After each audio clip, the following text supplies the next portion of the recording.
Hello everyone. Today we will talk about the second step in the design thinking process, define.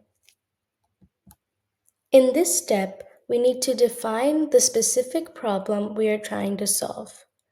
We need to analyze our empathy findings into specific needs, and we need to find a specific focus. We will define a point of view statement that communicates the problems or issues we are trying to solve and motivates our work. So, what does a POV statement contain?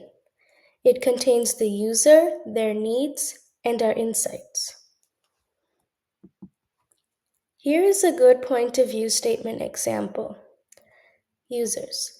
A financial advisor who meets with clients needs to facilitate meaningful conversations with more clients throughout the day because the user spends a lot of time dealing with paperwork.